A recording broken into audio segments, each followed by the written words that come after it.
आज हम लेव व्यवस्था की पुस्तक के 26वें अध्याय के दूसरे भाग का अध्ययन करेंगे और इस अध्याय को खत्म करेंगे।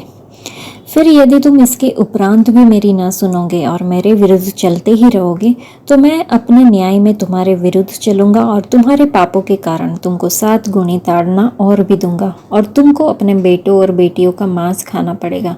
और मैं तुम्हारे आराधना के ऊंचे स्थानों को ढा दूंगा और तुम्हारी सूर्य की प्रतिमाएं तोड़ डालूंगा और तुम्हारी लोथों को तुम्हारी तोड़ी हुई मूर्तियों पर फेंक दूंगा, और मेरी आत्मा को तुमसे घृणा हो जाएगी।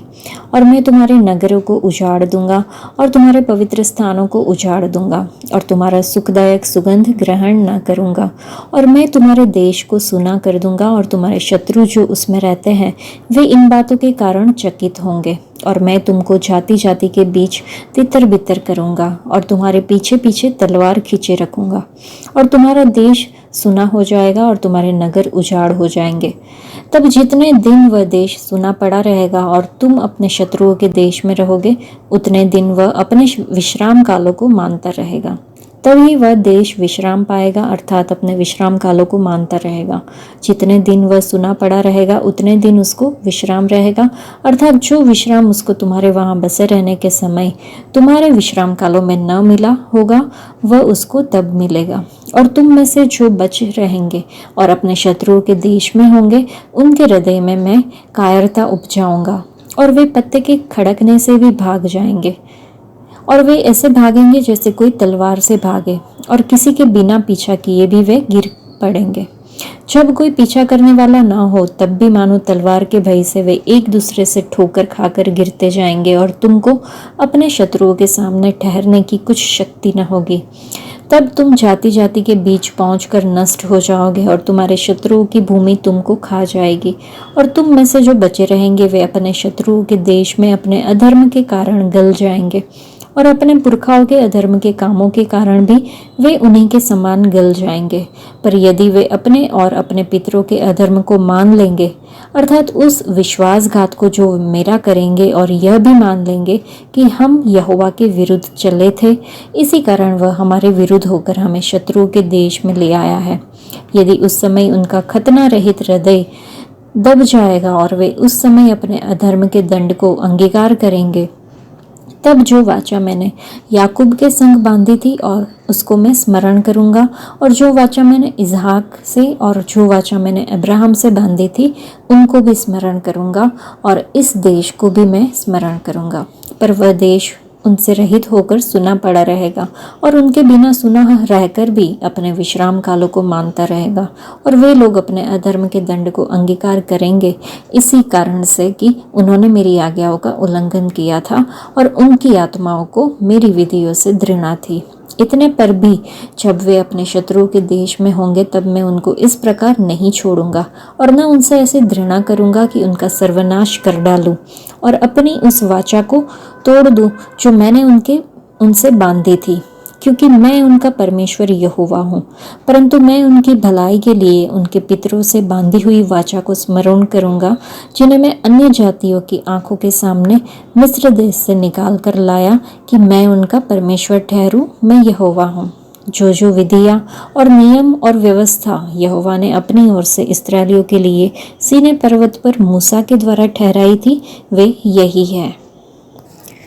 इस भाग को पढ़ने के बाद हमें सोचना होगा कि अगर हम में से कोई भी हम आज्ञाओं की अवज्ञा कर रहे हैं, तो हमें मामले पर त्वरित कार्यवाही करने और जितनी जल्दी हो सके इस पर काबू पाने की आवश्यकता है, ताकि पीड़ा से बचा जा सके। हमारा परमेश्वर क्रोध करने में धीमा और शीघ्र ही क्षमा करने वाले परमेश्वर है। हमें किसी भी पाप के लिए पश्चाताप करना चाहिए जिसने हमारे लिए स्वर्ग को बंद कर दिया है। अवज्ञा और पाप स्वर्ग को बंद कर देते हैं। हमें विश्वास की लोहे को तोड़ने वाली प्रार्थना अवश्य ही करनी चाहिए। आइए हम आराधना करने के लिए समय निकालें और परमेश्वर की स्तुति में गुणवत्तापूर्वक समय व्यतीत करें। दीर्घ स्तुति से स्वर्ग खुल जाता है। भले ही रास्ता कठिन मुश्किल लगे, एक सच्चा मसीही पूरे दिल से परमेश्वर का अनुसरण करता है। परमेश्वर अपनी कृपा से अपने लोगों को बचाने के लिए हमेशा तैयार रहते हैं जब वे अपने पाप स्वीकार करते हैं और परमेश्वर के पास लौटते हैं। अगर हम उनके वादों के प्रति वफादार रहे तो परमेश्वर हमारे लिए भी आशीष के द्वार खोलेंगे।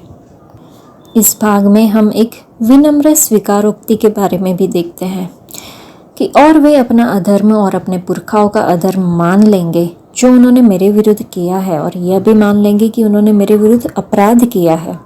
इस कारण मैंने उनका अपराध किया है और उन्हें उनके देश में ले आया हूँ कि उस समय यदि उनका खतना रहित मन नम्र हो जाए और वे अपना अधर्म मान ले तो मैं अपनी वाचा को जो मैंने इसहाक से पहले बांधी थी स्मरण करूँगा, और अपनी वाचा को जो मैंने इब्राहिम से भी पहले बांधी थी स्मरण करूँगा। इस भाग से संपूर्ण दृश्य जब परमेश्वर अपने लोगों को अपने नियम देता है, वास्तविकता यह है कि वे उनकी अवज्ञा करेंगे। वह अभी भी अपने वादे और आशीष के लिए अपना रास्ता बना रहे हैं, अंततः पाप के लिए बलिदान के माध्यम से, जिसे हमें पूरा लय व्यवस्था में और प्रायश्चित के दिन देखते हैं। यह वादा हमें अपने पापों को स्वीकार करने की याद दिलाता है। आइए हम परमेश्वर हमें अपने पापों को लगातार स्वीकार करने में मदद करें। यह उनके दिलों में अन्याय की स्वीकारोक्ति है। लय व्यवस्था में इसी भाग में यह परमेश्वर के समक्ष उनके हृदय की विनम्रता है।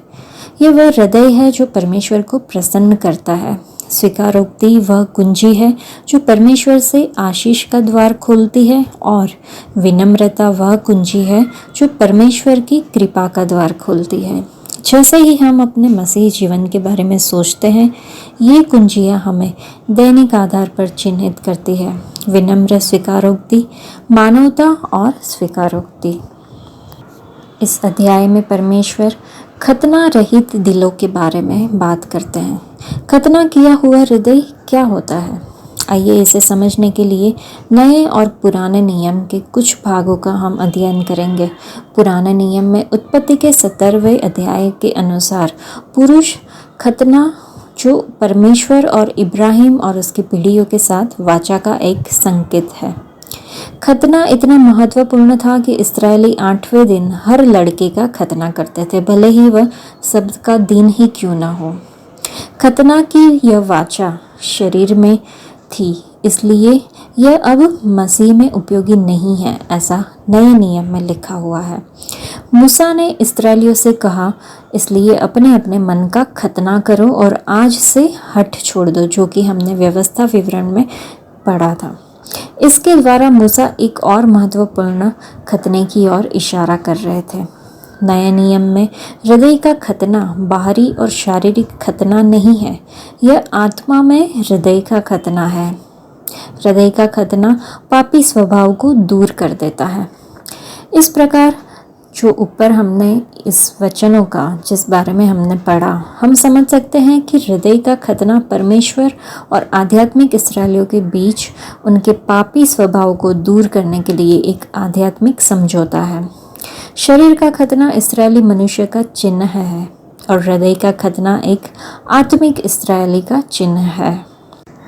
तो यदि हमारे हृदय का खतना हो गया है और लोग हमारी प्रशंसा नहीं करें तो हमें निराश नहीं होना चाहिए, और अगर कोई हमारी प्रशंसा करता है तो हम ज़्यादा खुश भी नहीं होते, क्योंकि हमारा ध्यान परमेश्वर की प्रशंसा, उनकी आराधना, उनको खुश करने की ओर होता है। हम किसकी सराहना की आशा करते हैं, परमेश्वर की या फिर मनुष्य की? हृदय का खतना पापी स्वभाव को दूर करने के लिए है। सिर्फ परमेश्वर की आराधना, उनको खुश करना, उनकी प्रशंसा की आशा करना ही खतना किए हुए हृदय का चिन्ह है। आज के लिए इतना ही। परमेश्वर आप सबको आशीष दे। धन्यवाद।